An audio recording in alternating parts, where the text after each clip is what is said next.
Assalamualaikum warahmatullahi wabarakatuh. Alhamdulillah. Apa kabar anak-anak? Semoga senantiasa sehat dan tetap semangat. Bertemu lagi dengan Ibu Sita di pelajaran Pendidikan Agama Islam dan Budi Pekerti. Sebelum mulai belajar, yuk sama-sama kita membaca doa belajar. A'udzu billahi minasyaitonir rajim. Bismillahirrahmanirrahim. Rabbi zidni ilma warzuqni fahma. Ya Allah, tambahkanlah ilmuku dan berikan aku pemahaman yang mudah. Amin. Anak-anak, materi kita pada hari ini adalah iman kepada kitab-kitab Allah. Bagi umat Islam, beriman kepada kitab Allah adalah salah satu dari rukun iman.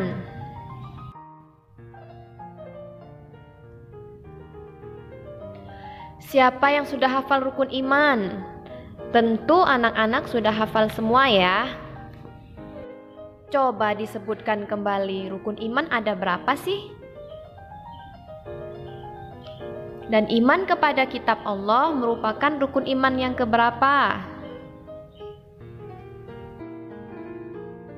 Nah, sekarang singkat Ibu akan uraikan tentang rukun iman. Kita pelajari kembali ya. Rukun iman ada 6. Yang pertama, iman kepada Allah. Yang kedua, iman kepada malaikat. Yang ketiga, iman kepada kitab Allah.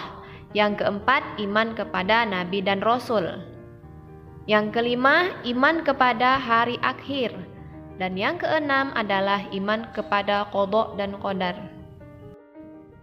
Jadi, iman kepada kitab Allah adalah rukun iman ketiga. Perintah beriman kepada kitab-kitab Allah telah tertuang di dalam Al-Quran, yaitu ada di surat An-Nisa ayat 136. Yuk kita baca sama-sama yuk ayatnya. A'udzu billahi minasyaitonir rajim. Bismillahirrahmanirrahim. Ya ayyuhalladzina amanu آمنوا بالله ورسوله والكتاب الذي نزل على رسوله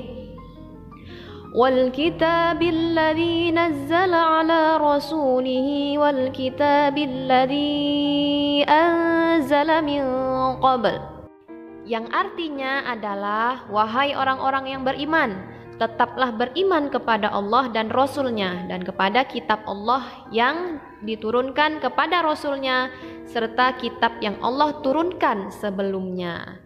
Quran Surat An-Nisa ayat 136. Bagaimana cara beriman kepada kitab-kitab Allah? Dengan meyakini bahwa Allah telah menurunkan kitab-kitabnya kepada Rasul-Nya melalui malaikat Jibril.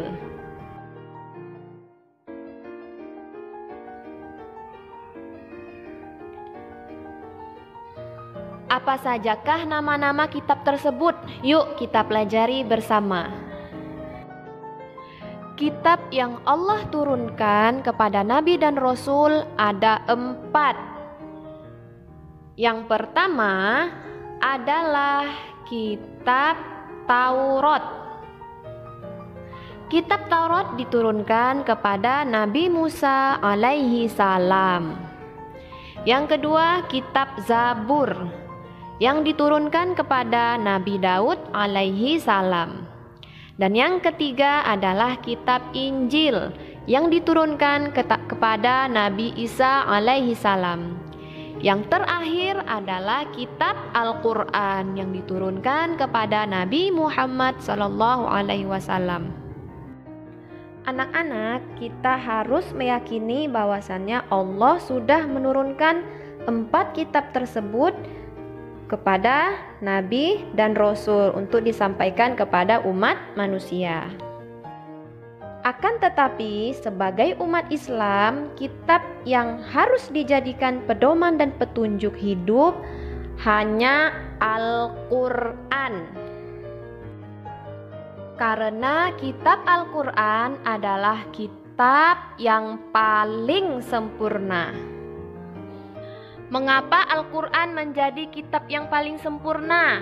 Karena Al-Quran menyempurnakan hukum-hukum Allah yang terdapat dalam kitab-kitab yang diturunkan sebelumnya.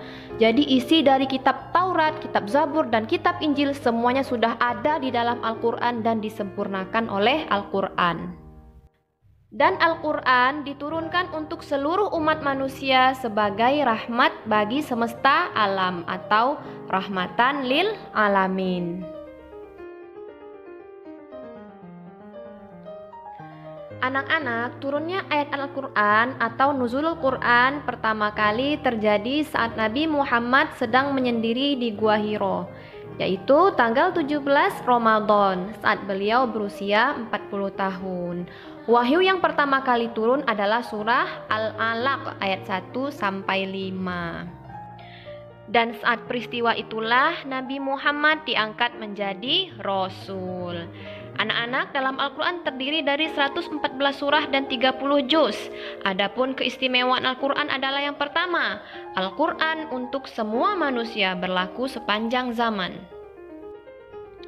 Yang kedua, Al-Quran terjaga kemurniannya. Maksudnya adalah isi dari Al-Quran tidak akan pernah berubah. Tidak ada satupun manusia yang bisa mengubah isi Al-Quran, baik satu huruf atau satu ayat.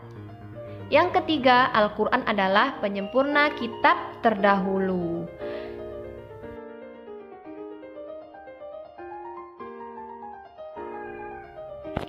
Dan yang keempat, mempelajari Al-Quran adalah ibadah yang pahalanya berlipat ganda.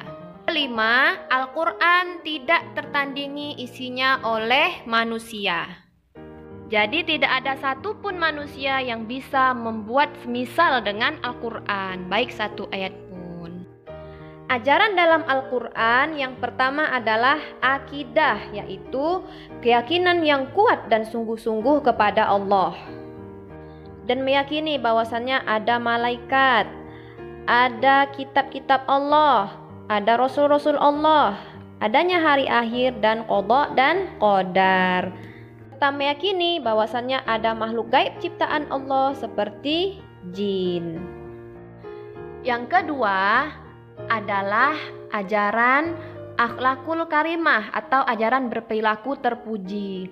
Kita harus berperilaku terpuji kepada Allah, berperilaku terpuji kepada sesama manusia, berperilaku terpuji kepada hewan dan tumbuhan, berperilaku terpuji kepada alam, dan berperilaku terpuji kepada diri sendiri. Berperilaku terpuji kepada diri sendiri yaitu dengan cara merawat diri dan tidak merusak diri sendiri. Ajaran Al-Quran yang ketiga adalah menceritakan tentang kisah umat terdahulu untuk dijadikan pelajaran. Misalnya kisah Ashabul Kahfi, kisah Qorun, ada kisah Fir'aun, dan kisah-kisah para nabi dan rasul. Kemudian dalam Al-Quran juga menceritakan bagaimana gambaran surga dan neraka. Kemudian Al-Quran juga mengajarkan ibadah, bagaimana cara manusia beribadah kepada Allah. Karena tujuan manusia diciptakan adalah untuk beribadah kepada Allah.